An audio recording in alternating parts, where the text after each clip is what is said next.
All right, what's up, y'all? So, at All In, Bryan Danielson will be taking on the AEW World Heavyweight Champion Swerve for the world title.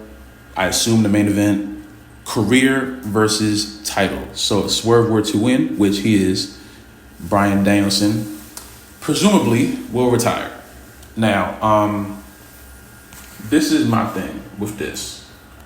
I do not want Bryan to ever go back to the WWE.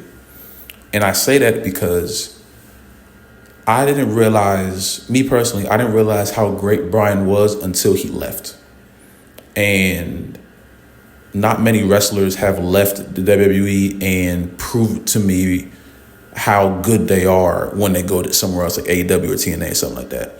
There's a handful, you know what I'm saying? But a lot of superstars who leave WWE and then go to AEW, they fall off, for many different reasons, because of injury or terrible booking or just being in a different company. You know what I'm saying? Adam Cole started off hot, came the same night Bryan did. Both of them have had two different runs in AEW. You know what I'm saying? A lot of good for Adam Cole, but also a lot of bad. A lot of it he couldn't control, so I'm not gonna tax him for it, Mercedes Moné, while I think she's doing some of the best in-ring work, or she's on the road to be, there's obviously a disconnect between Sasha Banks and Mercedes Moné that I think a lot of her fans haven't really figured out yet. It took me a while to figure out why she's in AEW, so I no longer have a grievance with it, but there's a disconnect, and I'll be lying if I said that there wasn't a disconnect. Ricochet, I don't know what Ricochet is going to do, but I hope that it's more than just wrestle Will Ospreay 6 times. You know what I'm saying? Miro started off hot, fell off. Kind of same thing with Rusev as well. So that's, Andrade, never knew what his direction was in AEW, and I feel like he has more direction now on SmackDown, but it's kind of iffy. You know what I'm saying? So it's a case by case basis, But with Bryan, it was like immediately, this is where he's supposed to be, I believe recently he did an interview and he spoke about how, while he loves WWE and he never went out and trashed the company, you know what I'm saying? I've always appreciated that he never went out. It's like, oh, I hate working for them, you know what I'm saying? Even if he really felt like that personally, he never went out there and said it because he knows the narrative that spreads, you know what I'm saying? He went out and just said, hey, I loved it there. I still have friends that work there, but he prefers AEW. And I understand, because Bryan is a wrestler's wrestler. If you feel me, like, being in AEW is the perfect place for Bryan, because that's what they do. They're not really focused on the entertainment thing. Can they do the entertainment? At times, yes, but that's not their goal. There's no entertainment in the name. The E doesn't stand for entertainment in AEW, you know what I'm saying? So Bryan just likes that style more, and it's a much more style. It's a much more comparable style to where he was being brought up before Daniel Bryan even showed up at NXT, And Bryan has always been a wrestler's wrestler, even with the entertainment stuff, even with all the tag team with Kane and the Cena stuff and the jokey stuff. He's always been a wrestler's wrestler, and he's been in a group with people. He's been in a company with people who really aren't that kind of wrestler. You know what I'm saying? I think that was really the basis of that John Cena feud. It was like Bryan who called Cena a parody of wrestling because he saw Cena as a sports entertainer, but Bryan was just a pure wrestler, and that's where the rivalry started. That's where the tension was. That's why that story was so good, because it was two perspectives in the same company fighting for the same championship, and two amazing superstars in their own right, but both of them have two different styles. Arguably, they have two different goals, and it worked for something amazing.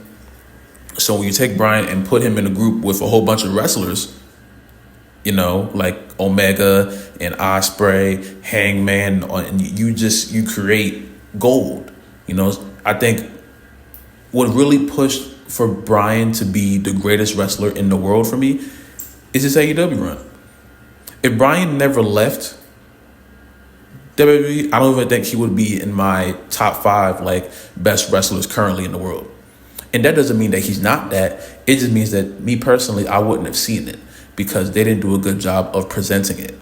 Tony Khan has done a great job at presenting Bryan Danielson at what he is, and that's just a top tier wrestler on the globe, you know, and he has multiple classics with multiple superstars in AEW, and the match against Swerve is going to be crazy. You know what I'm saying?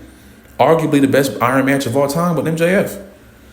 You know, so it's just Bryan has so many of his greatest hits in AEW, and to be at this point in his career where he really shouldn't be. You know what I'm saying? Somehow he's made it to where he's basically had 2-3 careers on a neck injury, which we all thought was going to end his career entirely.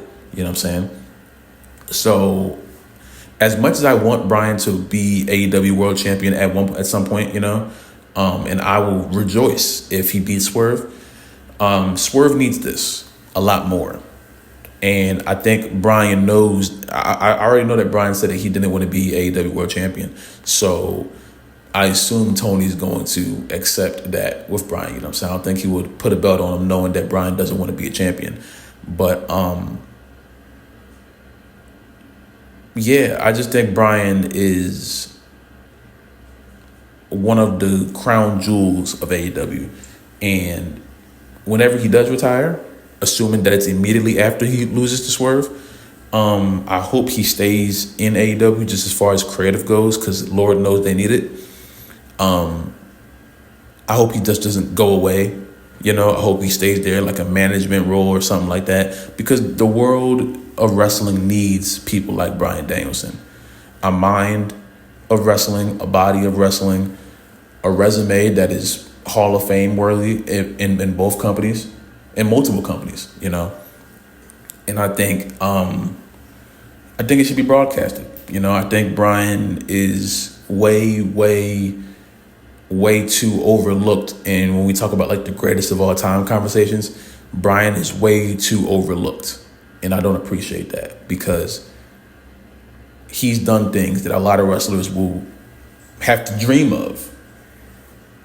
And I never thought that he would be doing this stuff in AEW, still being as good or even better. You know, I think this is the best version of him. I think if we're comparing Bryan Danielson versus Daniel Bryan, I'm picking Bryan Danielson every time. Obviously, you have Daniel Bryan winning championships at WrestleMania, things of that nature. But as far as bell to bell, this is the best work he's ever done. You know, so if we are leaning towards the end of his career, I'm very happy that I got to witness it, and I hope that he brings more after the boots come off. You know what I'm saying? But y'all let me know how you guys feel about Bryan, man. Do you think he's going to beat Swerve at All In? Like I told y'all before, I'm basically a pay-per-view only watcher with AEW, so I will be tapped in with All In. This is going to be one of the most important matches of just me watching AEW, because I love Swerve and I love Bryan. So this is going to be crazy. Whoever wins, I'm going to be cheering, you know. But it's going to be good. It's going to be good. Not many matches on the All In card at the moment interest me. Right now, I'm only interested in what Mercedes is doing and what Bryan is doing. So I'm watching those 2 matches, and hopefully they go well. You know what I'm saying? But we'll see what happens. Y'all let me know your thoughts in the comments down below. If you like the video, subscribe. If you're new, subscribe. If you haven't already, comment down below. Can we have the next man? Stay safe. I love you guys. Praise God. And I will see you in the next video, man.